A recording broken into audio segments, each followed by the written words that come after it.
Boa noite, meu irmão, meu amigo, você que nos acompanha pelas nossas páginas no Facebook ou então no YouTube.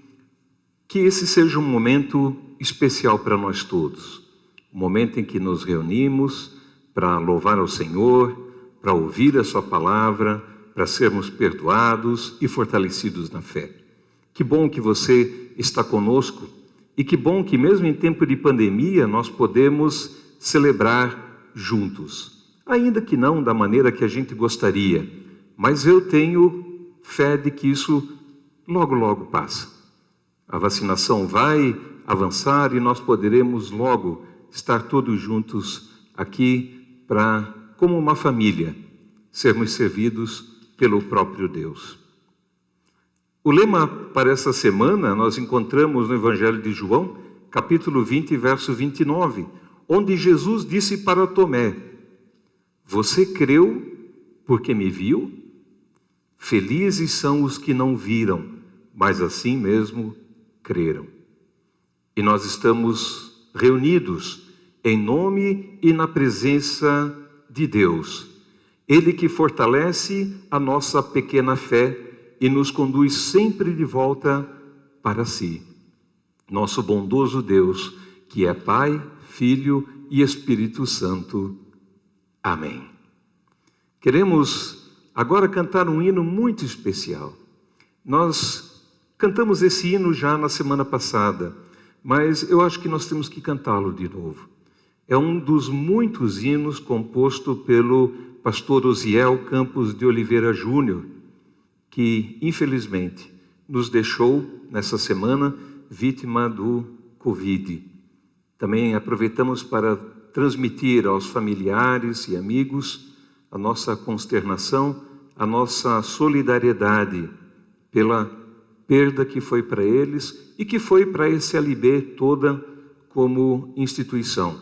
Pastor Osiel gravou muitos hinos, entre eles eu separei alguns aqui.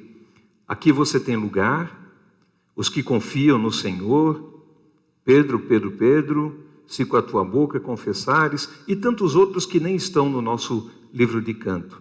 Nós queremos cantar o hino 31, Tem Misericórdia de Mim.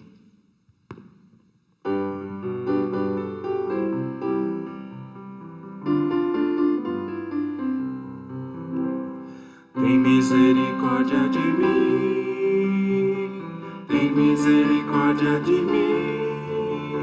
Senhor, ajuda-me a crer, tem misericórdia de mim. Senhor, ajuda-me a ver, Senhor, ajuda-me a amar, Senhor, ajuda-me a ser, tem misericórdia de mim, tem misericórdia de mim, tem misericórdia de mim. Senhor, ajuda-me a crer, tem misericórdia de mim. Ajuda-me a ver meu irmão, ajuda-me a ver sua dor, ajuda-me a ver teu perdão, tem misericórdia de mim.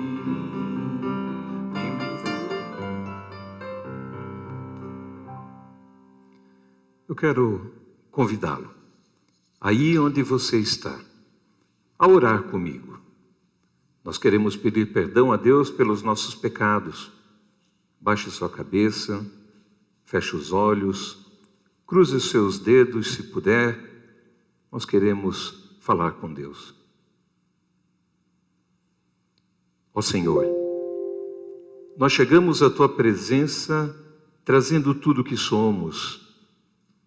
Trazemos também nossos muitos pecados. Nós pecamos contra ti, Senhor, até mesmo sem perceber. Nós pecamos em pensamentos, em palavras, em gestos e em omissões. Pedimos, Senhor, que faças a grande troca. Toma tu os nossos pecados e concede-nos a tua graça. Toma a nossa vergonha e dá-nos a tua dignidade. Ó Senhor, ajuda-nos a não mais pecar, porque nós queremos ter uma vida que agrade a Ti. Nós te pedimos em nome de Jesus Cristo, Teu Filho, juntamente com o Espírito Santo. Amém. O cronista escreveu: o Senhor vosso Deus é misericordioso e compassivo, e não desviará de vós o rosto se vos converterdes a Ele. 2 Crônicas 39. Isso é muito importante. Quando Deus, Ele levanta o rosto sobre nós, então é aceitação. Mas se Deus vira o olhar de nós, eles entendiam que era rejeição. E o que o cronista está dizendo é que enquanto há tempo para se converter a Deus, a promessa é que Ele não desviará o rosto de nós. E assim, porque Deus tem prazer em nos perdoar, se nós somos verdadeiramente arrependidos, então recebam todos o perdão para os nossos pecados, todos eles. Perdão que nos é concedido pelo Trino Deus, Pai, Filho e Espírito Santo. Amém. E por tão grande perdão, nós queremos cantar glórias a Deus.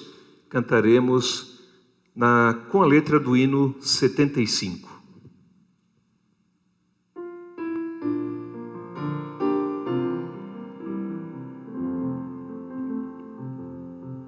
Como água cristalina de um rio que vai pro mar, a minha alma vai a Ti, só pra Te adorar e cantar Tua bondade, meu Senhor, meu bom Jesus. Aleluia.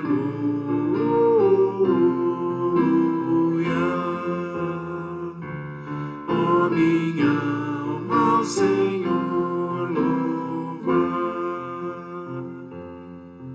Assim como a relva verde na encosta da montanha, meu amor diante de Ti, do mesmo modo se esparrama, se apegando em Tua grandeza, minha rocha, meu Jesus. Aleluia.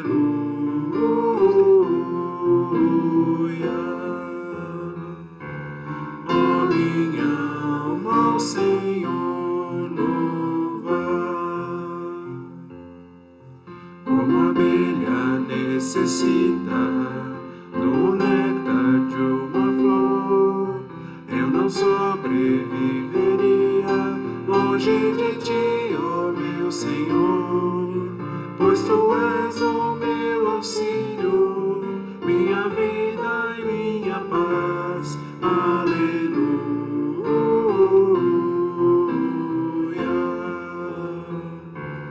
Ó minha alma, ao Senhor louva. O Senhor nosso Deus, Ele não tem amor apenas por nós que somos seu povo. Ele tem amor pelo mundo todo. Jesus contou na parábola que Ele deixa as muitas ovelhas para procurar a ovelha perdida. E sabendo que Deus tem amor por esse mundo, nós queremos nos colocar diante dEle, pedindo que Ele tenha misericórdia, que Ele tenha piedade, que Ele venha nos socorrer aqui nesse mundo caído. Queremos pedir misericórdia a Deus, cantando o hino 62.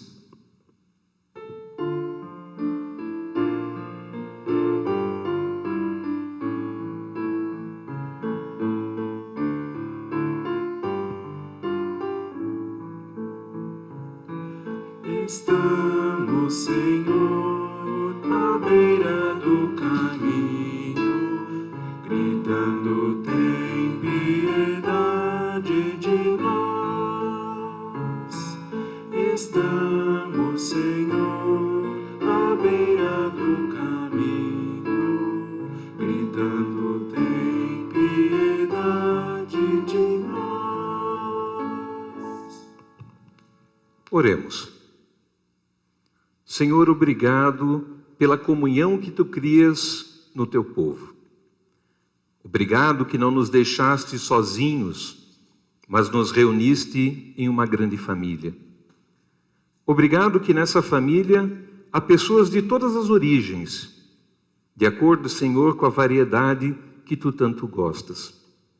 Obrigado, Senhor, por caminhares conosco em todos os momentos.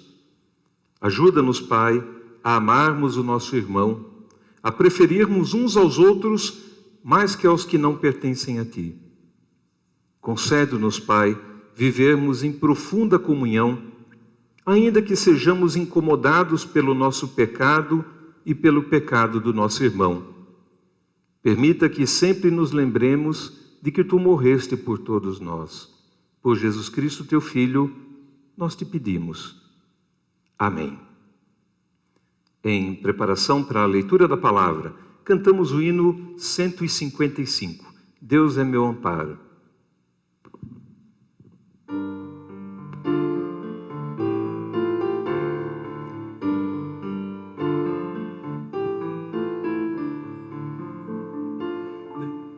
Deus é meu amparo, minha fortaleza, meu consolo forte na tribulação. Deus é meu amparo, minha fortaleza, meu consolo forte na tribulação. Ainda que se mudem os montes para o mar, ainda que a terra trema, nós podemos confiar. Céus e terras poderão passar, mas sua palavra não passará. Céus e terra poderão passar, mas sua palavra não passará. Não passará. Não passará. O primeiro texto e também o texto da prédica, para esse culto nós encontramos no livro de Atos dos Apóstolos, capítulo 4, os versos 32 a 35. Eu gosto muito da nova tradução na linguagem de hoje, que é a linguagem oficial, a Bíblia, a tradução oficial que a SLB usa. Mas existem alguns textos, como esse, que eu prefiro ler na versão de Almeida, a versão revista e atualizada. Eu acho que ele é um pouco mais profundo. Ele fala com palavras um pouquinho mais elaboradas. Eu gostaria de ler para você. Da multidão dos que creram, era um o coração e a alma. Ninguém considerava exclusivamente sua nenhuma das coisas que possuía. Tudo, porém, lhes era comum. Com grande poder, os apóstolos davam testemunho da ressurreição do Senhor Jesus, e em todos eles havia abundante graça. Pois nenhum necessitado havia entre eles, porquanto os que possuíam terras ou casas, vendendo-as, traziam os valores correspondentes e depositavam aos pés dos apóstolos. Então, se distribuía a qualquer um à medida que alguém tinha necessidade. Até aqui a leitura de Atos 4, 32 a 35. E agora, para a leitura do Evangelho, nós queremos aclamá-lo cantando Aleluia.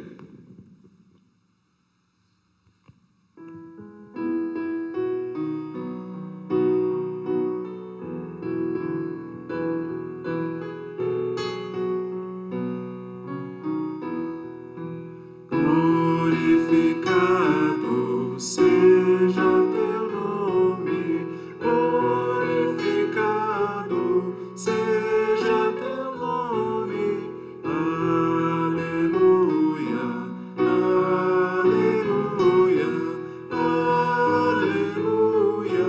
Glória a Jesus. Glorificado seja teu nome, glorificado seja teu nome.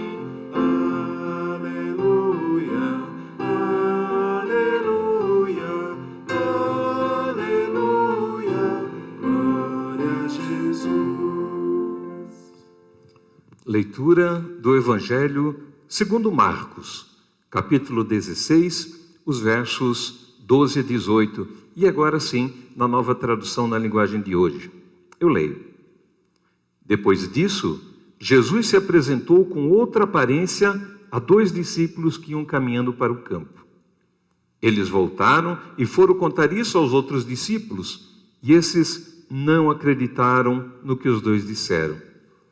Por último, Jesus apareceu aos 11 discípulos enquanto eles estavam à mesa, comendo.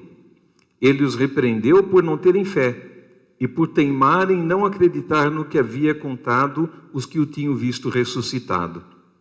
Então ele disse: vão pelo mundo inteiro e anunciem o evangelho a todas as pessoas. Quem crer e for batizado será salvo, mas quem não crer será condenado.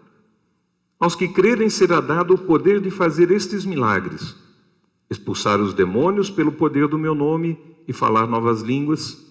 Se pegarem cobras ou beberem algum veneno, não sofrerão nenhum mal.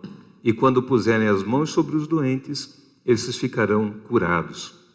Até aqui a leitura do Evangelho. O salmista diz: lâmpada para os meus pés é a tua palavra e luz para os meus caminhos. Queremos cantar o hino 176.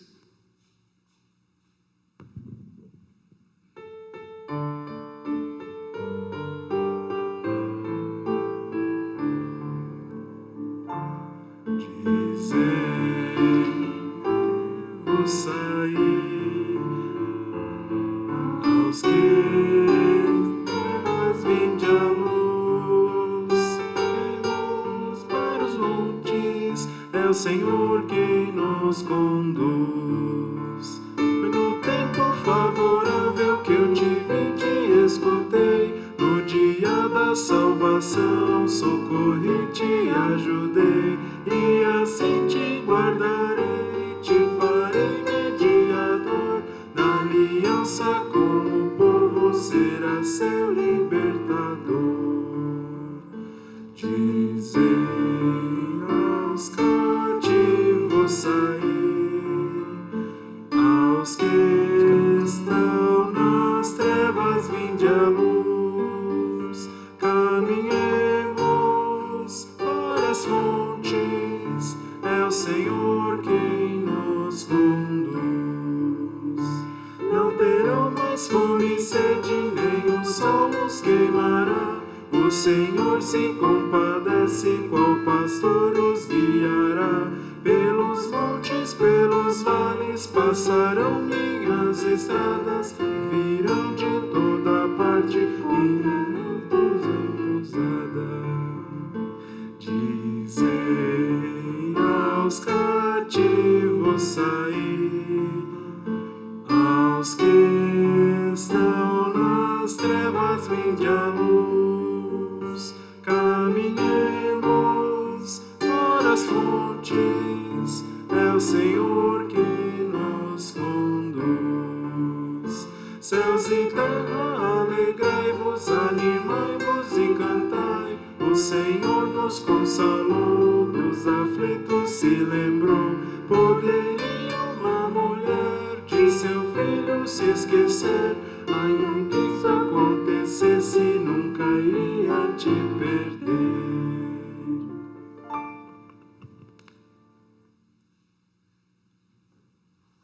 Que a graça do Senhor Jesus, o amor de Deus, o nosso Pai, e a comunhão do Espírito Santo sejam com todos vocês. Amém. Meus queridos irmãos e amigos, uma das grandes invenções da humanidade, na minha opinião, foi a máquina fotográfica. Porque a partir da máquina a gente consegue gravar um momento que ocorreu no tempo e no espaço. Eu sou do tempo em que máquina fotográfica ainda era uma coisa misteriosa. A gente batia a foto e não sabia como ela ia ficar. A gente só sabia se a foto ficou boa ou não quando depois a gente mandava revelar a foto. E às vezes queimava também a foto e a gente perdia aquele momento que a gente queria ter gravado. Hoje em dia, a gente sabe que cada um que tem um celular tem uma câmera fotográfica na mão também e uma filmadora. E a gente até cria uma cultura, né, de ficar filmando e fotografando tudo. Depois a gente tem aquele trabalho de selecionar ou não qual das fotos que ficou melhor, né, e fazer um trabalho. Mas eu sou da época que a gente revelava as fotos e colocava em álbum. Hoje em dia é tudo digital, né? A gente coloca nas redes sociais, é o álbum de fotografias moderno. A gente que publica as nossas fotos no Instagram, no Facebook, em todas as plataformas. Mas por que eu estou falando de máquina fotográfica? Porque no texto de Atos dos Apóstolos que nós lemos hoje, Lucas fotografa para nós um momento da primeira igreja, da primeira comunidade cristã. Ela foi formada a partir do testemunho poderoso dos apóstolos e nós sabemos que foi uma coisa bombástica. A pregação dos apóstolos reuniu uma multidão de convertidos. É claro que se comparar com o judaísmo da época, era apenas um número reduzido. Mas, na verdade, o autor, o Lucas, diz para nós que era a multidão. Diz ali, da multidão dos que creram. E a palavra para isso é plenitude, ou de todos aquela plenitude dos que creram. E isso já nos mostra que o Evangelho, no seu início, como eu falei, foi algo extremamente impactante. E a explicação para esse crescimento maravilhoso da igreja, nós encontramos no versículo 33. É dito que o Evangelho crescia por meio do testemunho dos apóstolos. E o testemunho deles era do Senhor ressurreto. A ressurreição de Cristo, a mensagem da vitória sobre a morte, que nós comemoramos, né, na Páscoa, semana passada, ela é que trazia as pessoas para o Evangelho, que trazia pessoas para a comunidade cristã. E aqui nós já temos uma das características mais importantes de uma igreja. Ela não existe se ela não prega a ressurreição de Jesus. O apóstolo Paulo disse, se a nossa fé ela é apenas para essa vida, então somos os mais infelizes de todos os mortais. A ressurreição de Cristo é e deve ser a proclamação principal da igreja. Vejam bem, não é que a igreja vai pregar agora como principal a prosperidade. Não é que assim que a igreja tem como seu principal pregar as bênçãos que Deus pode nos dar. Não é a mensagem principal que você é filho do rei e coisa assim por diante. A mensagem principal da igreja é a de que Jesus ressuscitou. E sem essa mensagem, nós absolutamente não temos cristianismo. Se nós tirarmos a ressurreição de dentro da mensagem cristã, então o que sobra é talvez uma filosofia de vida, como tantas outras. Aí nós vamos entender que Jesus foi um homem bom, um bom mestre, que foi morto por ser uma boa pessoa e deixou ensinamentos. A fé cristã não é isso. A fé cristã não é uma simples doutrina, mas a proclamação de que Cristo morreu por nós e ressuscitou ao terceiro dia. Isso é interessante a gente lembrar, porque muitas vezes achamos que lidamos com um Deus morto, mas lidamos com Deus vivo. E se Jesus ressuscitou, você pode falar com Ele. E se Jesus ressuscitou, você pode aprender dele. Se Jesus é vivo, Ele fala com você. Por isso a sua promessa, onde 2 ou 3 estiverem reunidos em meu nome, ali eu estarei. Sim, Cristo é vivo. Não podemos esquecer disso. Não podemos achar que lidamos com alguém que não nos conhece, com alguém que não foi uma pessoa que pisou nesse mundo como nós. Cristo não é uma ideia, Cristo não é um ensinamento, Cristo não é uma doutrina, mas é esperança de ressurreição, é vitória sobre a morte. Esse texto de Atos também nos diz que os apóstolos pregavam o evangelho com poder e que por isso as pessoas eram atraídas. E esse poder nós vemos também ali no texto de Marcos, todos aqueles sinais milagrosos, curar doentes, resistir a venenos, pegarem cobras e todos aqueles sinais que estão ali. Isso são sinais e que foi necessário no começo da igreja para que o evangelho alcançasse cada vez mais pessoas. E veja, eu não estou dizendo que Deus não faz mais milagres hoje. Eu não estou dizendo que Deus não interfere na história aqui e agora. Sim, Deus é o mesmo Deus do tempo dos apóstolos e o mesmo tempo hoje. Mas eu creio que há uma maneira diferente de Deus operar nos dias de hoje. Foi necessário o poder dos apóstolos de maneira tão forte, tão poderosa, para que o evangelho tivesse uma semente rica a frutificar ali no meio do judaísmo. Mas, por outro lado, esse poder dos apóstolos não significava apenas operar milagres, mas significava também a coerência de vida que eles tinham com a mensagem. Veja, o próprio Lucas diz em outro local que a igreja contava com a simpatia do povo. Logo, a igreja, ela era um testemunho vivo. Toda a sociedade ao redor olhava para os cristãos e sabia, aqui tem uma coisa diferente. Era possível ir contra ou a favor da mensagem cristã, mas não se ficava impassível a ela.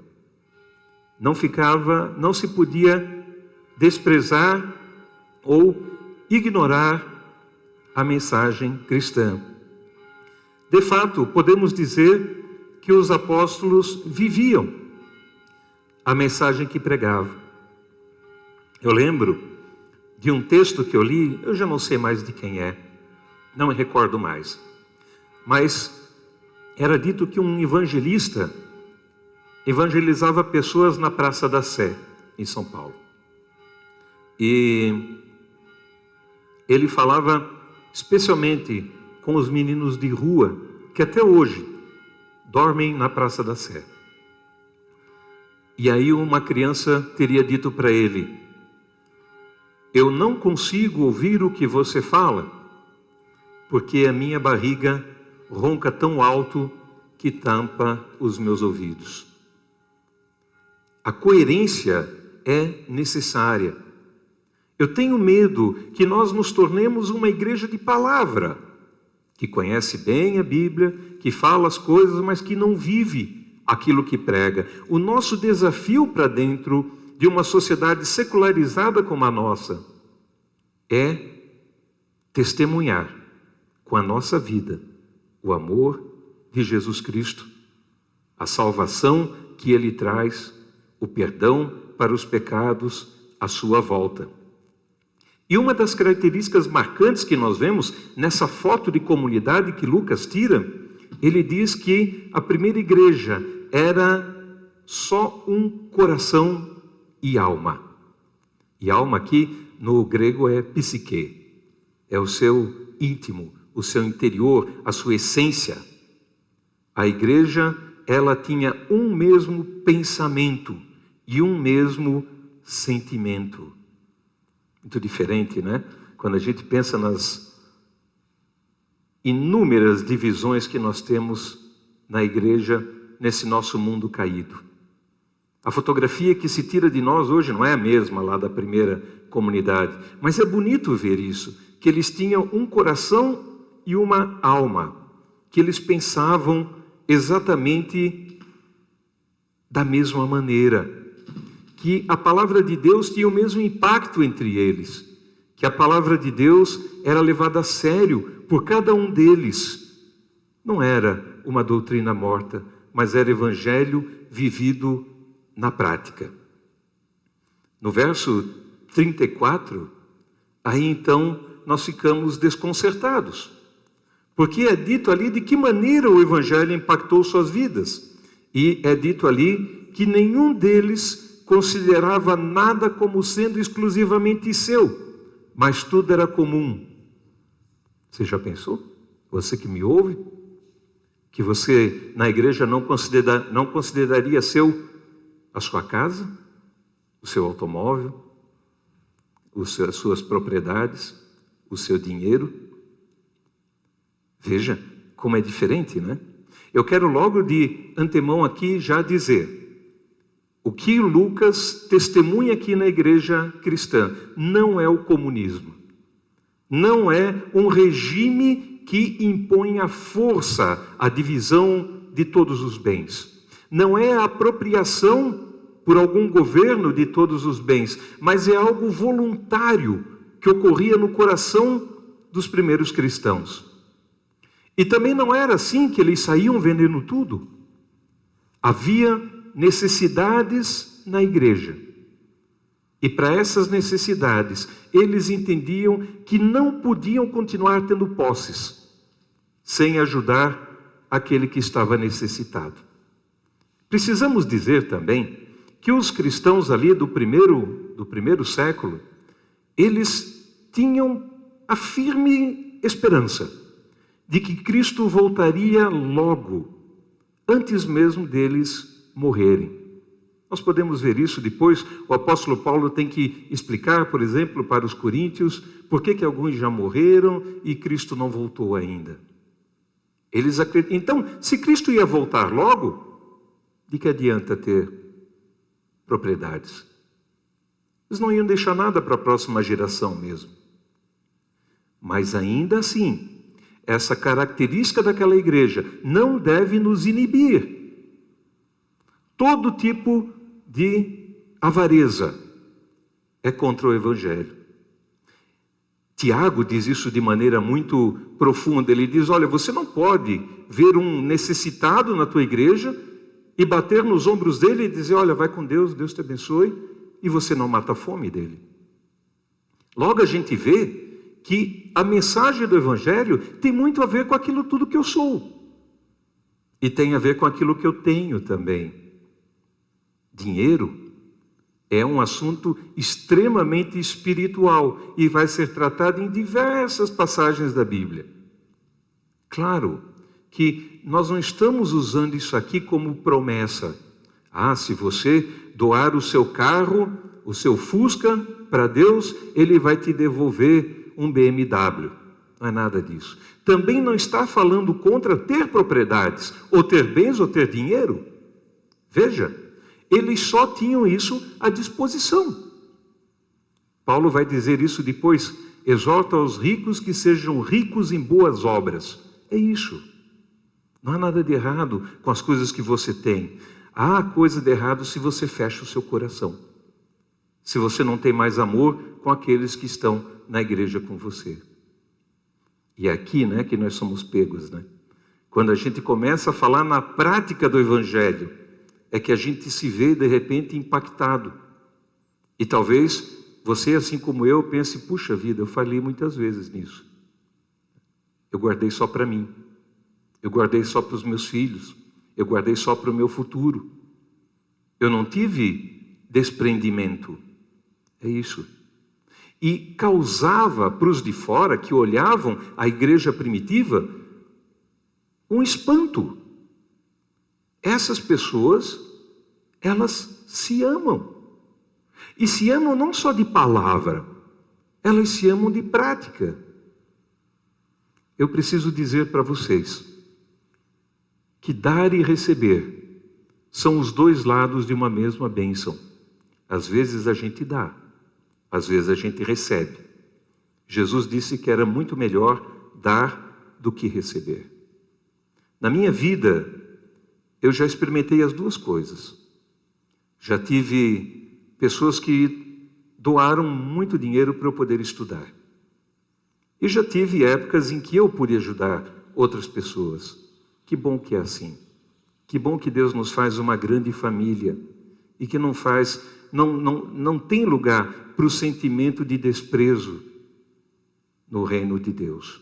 Que bom que é assim. É claro, alguém pode dizer, mas essa comunidade de Jerusalém depois passou fome. As outras comunidades tiveram que socorrê-la.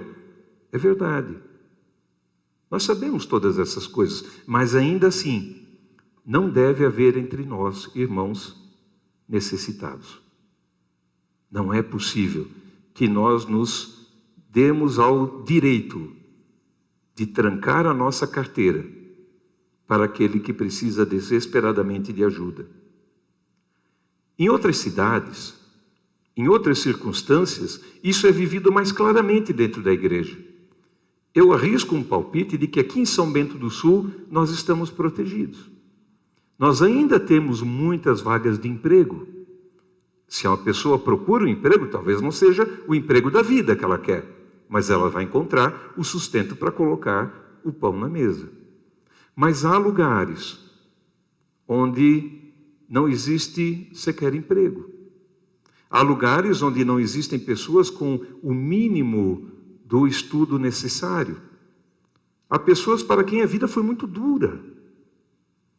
E também entre nós, há pessoas muito simples. Pessoas que têm pouco, mas que vivem de maneira alegre. A igreja é chamada para ser contracultura, uma cultura alternativa de amor ao próximo e de coerência entre o que ela prega e o que ela vive. Se nós não pregarmos o que vivemos, eu digo de novo, deixaremos de ser igreja e com certeza atrairemos para nós não a graça de Deus, mas o juízo. Eu vejo o juízo acontecendo quando igrejas tradicionais fecham. Ou, como é na Europa, viram pizzaria, boate, por falta absoluta de membros. Não me dá no coração a impressão de que isso é juízo de Deus, quando o evangelho se retira. Nós vivemos também na nossa sociedade hoje, sociedade que estigmatiza o cristianismo. Parece que tudo que veio do cristianismo foi opressor, quando na verdade nós sabemos que os cristãos estiveram por trás de todos os grandes movimentos sociais. Alfabetização, abolição da escravatura, defesa da vida, voto feminino, igualdade entre homens e mulheres, foram lutas cristãs. Se nós temos escolas no Brasil, muito devemos às igrejas. E parece que de repente tudo isso é esquecido, tudo é ignorado. O cristianismo tem que fazer parte da nossa cultura. A valorização da família, da fé, isso tudo faz parte de uma sociedade evangelizada. É certo que muito do que se diz cristão na nossa sociedade não é mais. Eu fico pensando lá em Brasília, onde eu morei, eu gosto muito daquela cidade, acho maravilhosa. Mas se todo mundo fosse cristão lá na Praça dos Três Poderes, que Brasil nós teríamos? Que país maravilhoso seria?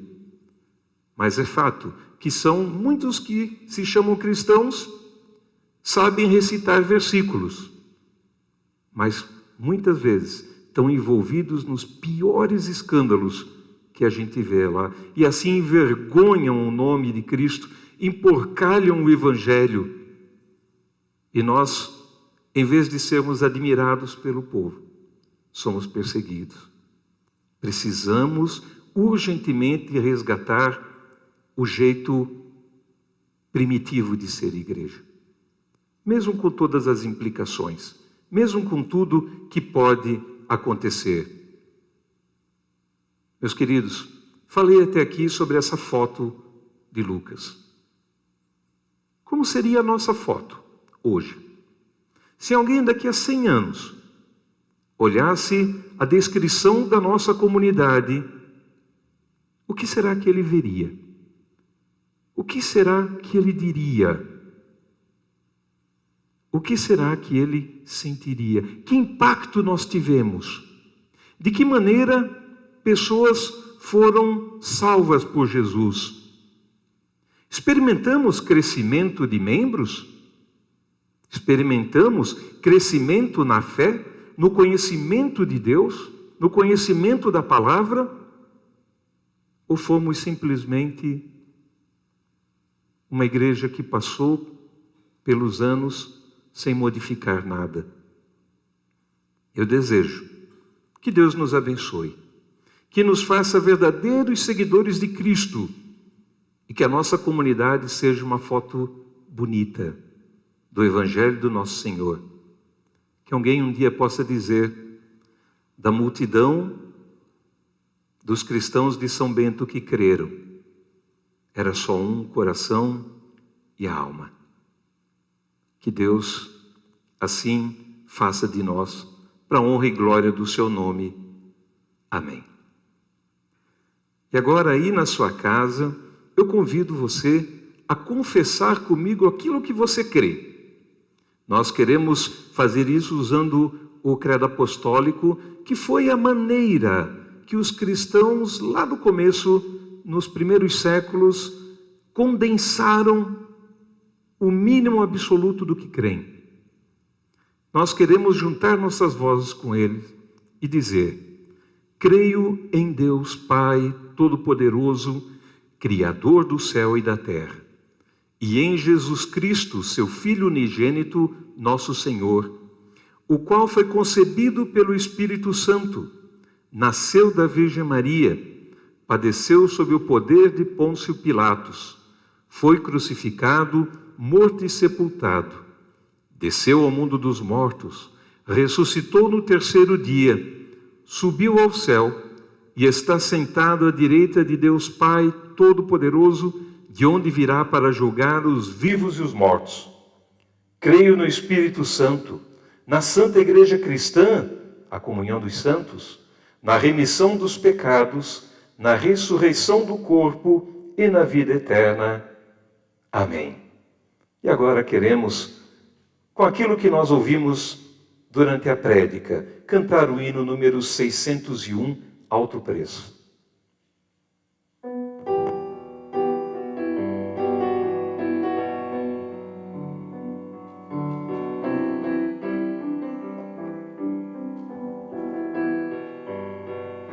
Eu sei que foi pago um alto preço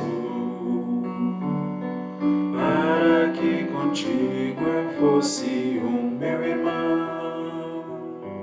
Quando Jesus derramou sua vida, ele pensava em ti, ele pensava em mim, pensava em nós. Eu sei que foi pago um alto preço para que contigo eu fosse o meu irmão. Quando Jesus derramou sua vida, ele pensava em ti, ele pensava em mim, pensava em nós, e nos via redimidos por seu sangue, lutando o bom combate do Senhor, lado a lado trabalhando, sua igreja edificando e rompendo as barreiras pelo amor. E na força do Espírito Santo, nós proclamamos aqui que pagaremos o preço de sermos um só coração no Senhor. E por mais que as trevas limitem e nos tentem separar, com nossos olhos em Cristo, unidos iremos andar. E na força do Espírito Santo, nós proclamamos aqui que pagaremos o preço de sermos um só coração no Senhor. E por mais que as trevas limitem e nos tentem separar. Com nossos olhos em Cristo, unidos iremos andar. Unidos iremos andar.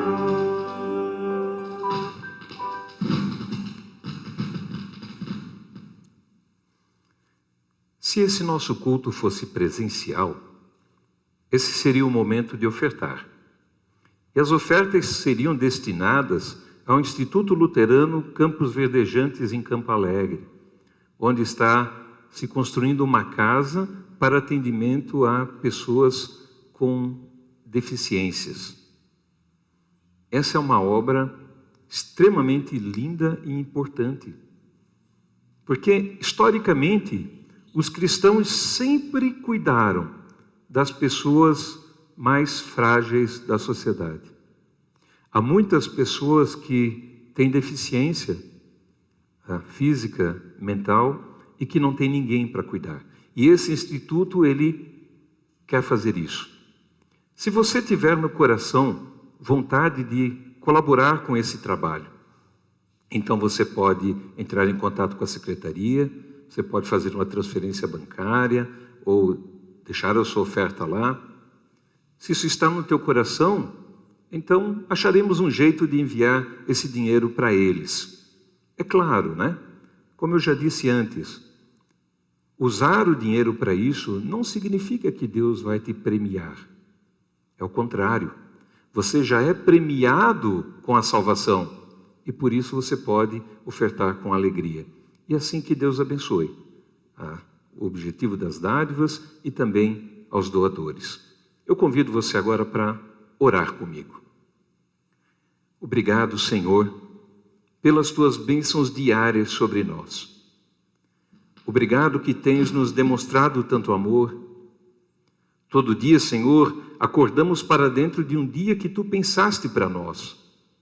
Nele somos alimentados, vestidos e mantidos com saúde. Nele temos trabalho e como pagar nossas despesas. Ó Senhor, muitas vezes nós não vemos o teu agir nisso, porque, Pai, os nossos olhos estão destreinados. Eles querem apenas ver grandes coisas e não a grandeza das pequenas coisas.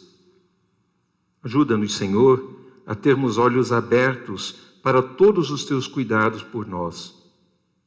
E, Pai, confiando no teu imenso amor, nós queremos deixar aos teus pés as nossas ansiedades e dúvidas, também os nossos pedidos, porque Jesus mesmo nos incentivou a pedir. Assim, Pai, queremos te pedir pelo nosso país, que atravessa uma situação tão difícil com a pandemia. Queremos te pedir por vacina para todos e que nossos governantes sejam abençoados e inspirados, que tu os dês sabedoria para nos conduzir durante esse tempo em que a vacina ainda não está disponível a todos. Queremos te pedir, Pai, que inspires os nossos cientistas para que localizem um tratamento para aqueles que estão internados e, Senhor, mais vacinas para aqueles que não foram contaminados ou que já se recuperaram. Trabalha, Pai, nas consciências dos nossos políticos e governantes e transforma-os em servos teus, ainda que eles não saibam disso ou sequer percebam. Cuida, Senhor, dos trabalhadores da saúde que se encontram tão esgotados. Ajuda as famílias que têm um ente querido internado e consola aquelas que perderam alguém. Suplicamos também, Senhor, que ajudes aos que procuram desesperadamente um emprego. Não permita, Senhor, que falte pão na mesa do pobre. Também, Senhor, te pedimos pela nossa comunidade. Atrai as pessoas para a tua comunhão, Senhor. Permita que sejamos uma comunidade forte e unida, que perdoa e que sabe pedir perdão. Permita que testemunhemos com ousadia o teu nome e o teu evangelho, para que todos saibam que tu queres salvar a cada um. Nós te pedimos também, Senhor, pelos nossos doentes e pelos nossos enlutados. Pedimos que seques toda lágrima e que alivies todo sofrimento. E, Senhor, Tu conheces o nosso coração. Tu vês o que temos lá dentro. Tudo aquilo que precisamos, Senhor, nós queremos deixar nas Tuas mãos, enquanto oramos como Jesus nos ensinou. Pai nosso que estás no céu, santificado seja o Teu nome. Venha o Teu reino, seja feita a Tua vontade, assim na terra como no céu.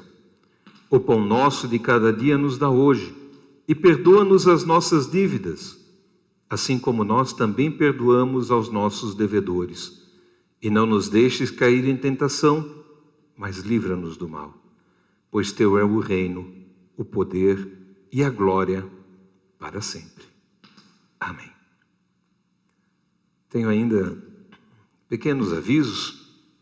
Nosso próximo culto será dia 17 de abril, próximo sábado, às 19 horas.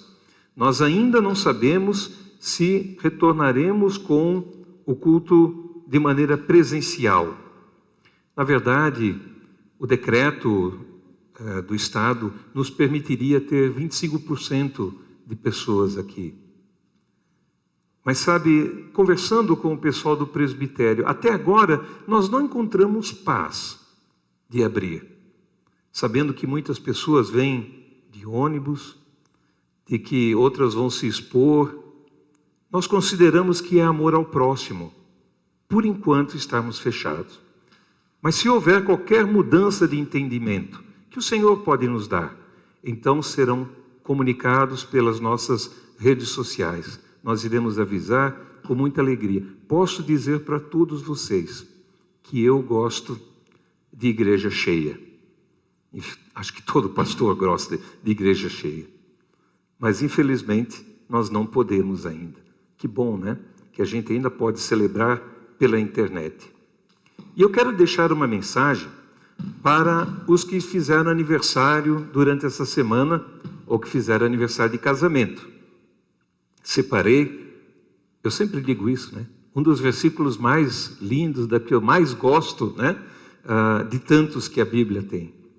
Palavra de Jeremias, capítulo 29, os versos 13 a 14, onde Deus diz assim: Buscar-me-eis e me achareis, quando me buscardes de todo o vosso coração. Serei achado de vós, diz o Senhor, e farei mudar a vossa sorte. Deus não está escondido, Deus não está longe. Se nós o procurarmos de todo o coração, nós o acharemos, porque Ele assim prometeu.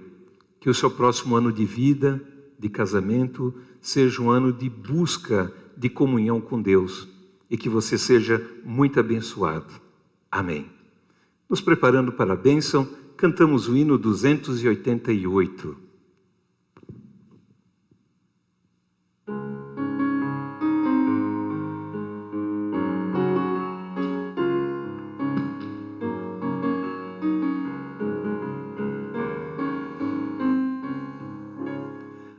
Derrama paz, vem derrama as bênçãos sobre este povo que se chama povo teu. Dá-nos teu amor, dá-nos tua força, para que tentações não venham a nos desviar. E a glória seja dada a ti, pelo que tens feito, pelo que tens sido, pelo que farás em nós, pelo que farás em nós. Nos colocamos na presença do Senhor Deus para receber as bênçãos das suas mãos. Que o Senhor te abençoe e te guarde. Que o Senhor faça resplandecer o seu rosto sobre ti e tenha misericórdia de ti. Que o Senhor sobre ti levante o seu rosto e te dê a paz. Assim te abençoe o nosso Deus Todo-Poderoso, Pai, Filho, Espírito Santo. Amém. Vamos todos em paz, servindo a Deus com alegria, testemunhando o grande amor de Deus. Amém.